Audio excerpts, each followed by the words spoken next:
So let's say you've got a $100 limit to spend on a mechanical keyboard, but you want something that's actually decent. Now you might be looking at one of these two from Keychron, but which one should you buy? Let's find out.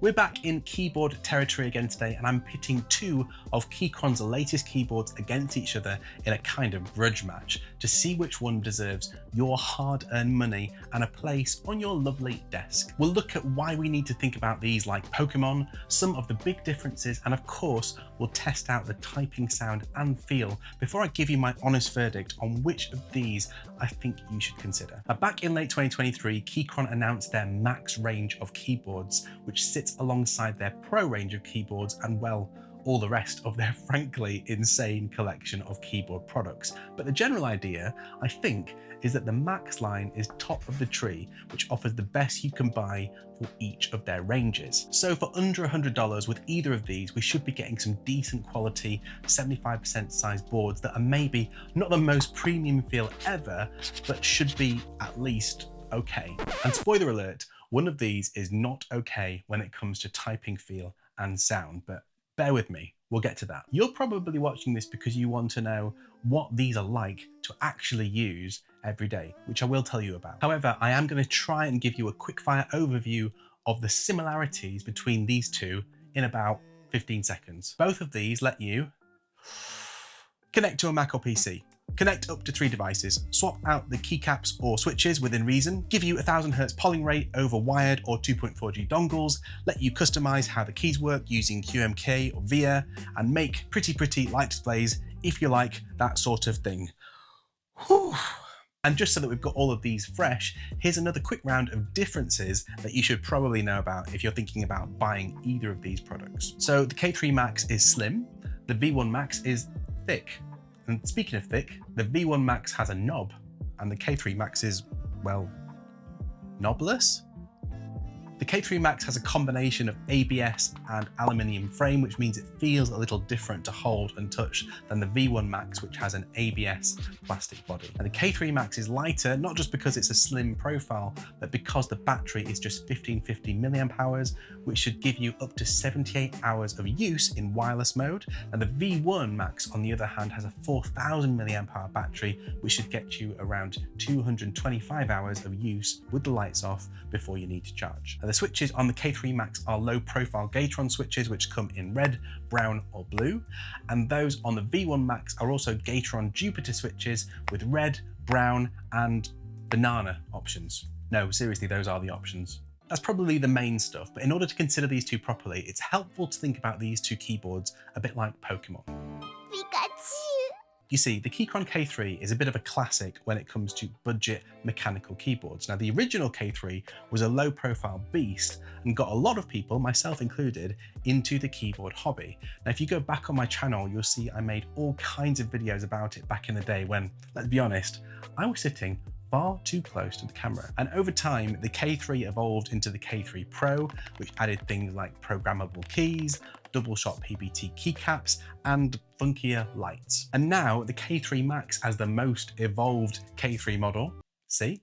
Pokémon, now comes with 2 upgrades that make it worth a look. First of all, it's the first K3 model to have a 2.4G wireless dongle included alongside regular Bluetooth and wired connections. Now, secondly, they've managed to find some space in this very slim profile to add some nice sound dampening in the shape of a PCB switch pad and latex foam, which should make it sound nice and stocky. Now, if we look at the V1 Max's evolution, on the other hand, this is only the 2nd generation of this keyboard, so it's jumping straight from wired only to tri-mode connectivity, swapping steel plates for polycarbonate. It's added a gasket mount instead of a tray mount, and it's doubled the storage on the onboard flash memory, which developers should be really happy about. And because there's more space in this than the K3, you get more foam, which, as we'll see, will have an impact when we compare the sounds of these two keyboards. Now, the other main thing to bear in mind with the V1 Max is that it comes with a bunch of things that keyboard nerds are gonna really love, like a bare bones option, so you can pick your own look. Now, I have to be honest, I wasn't a massive fan of the color choice on the pre-installed keys, so I swapped them out from this set from Keytop, which I think looks really smart, and I love the contrast between this ivory key set and the black frame and knob. Now, the Keytop guys, by the way, left me a 10% discount code to share with you all. So if you want to pick up yourself a nice set of double shot PVT keycaps to make your keyboard stand out from the crowd, they have absolutely loads of sets to pick from, especially if you're into retro games. Just look at this little classic Game Boy key. I love it. Now with the V1 Max, you get custom stabilizers that stop your spacebar, enter, and shift and delete keys wobbling about when you hit them. You even get a little screwdriver in the box so you can swap these out for other ones that may be more your taste, which is a really nice touch and something you'd normally only find on much more expensive keyboards. Just as a reminder, both of these keyboards retail at $94. Now before I get into my verdict of which of these I think you should put on your wish list, and by the way, prepare to wait a while because Keychron very often are out of stock with both of these models, let's spend a bit of time listening to how they sound. K3 Max, you're up first.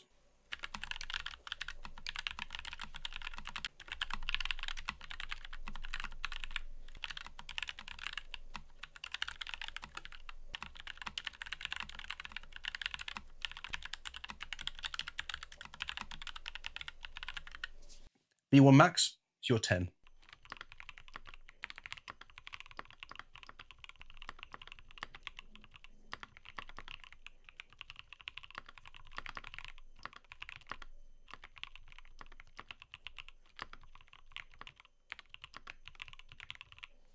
Let me know in the comments what you were hearing there. I did my best to record both of these with similar setups and with the best microphone I could lay my hands on. Now, obviously, this type of thing is super subjective, but I've got to say, I am no fan of those K3 Max keys. They sound and feel really plasticky, rattly, and generally not that nice to work with.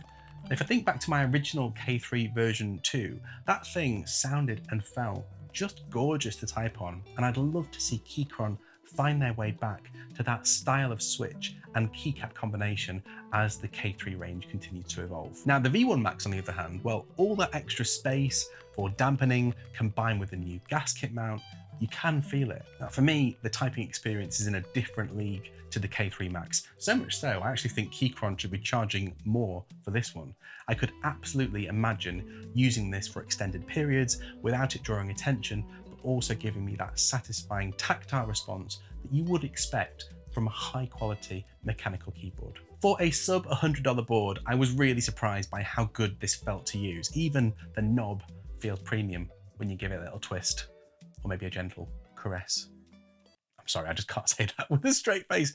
Now for viewers who are unfamiliar with UK phrases for body parts, maybe just do yourself a favor and look up the word knob.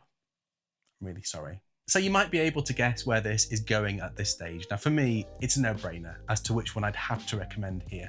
The V1 Max is frankly astonishing value for money, and it gives you plenty to play with if you're thinking about getting into mechanical keyboards or upgrading from an existing keyboard. Out of the box, it's good to go, or you can get creative and start tinkering. There is so much to like here. And the K3 Max, on the other hand, I would really struggle to recommend, and that's mainly because I place such a high value on the typing sound and feel of a mechanical keyboard. I mean, if all you're after is a portable, slim, light, mechanical board, which, let's be honest, looks really good in both light and dark settings, sure, go for it.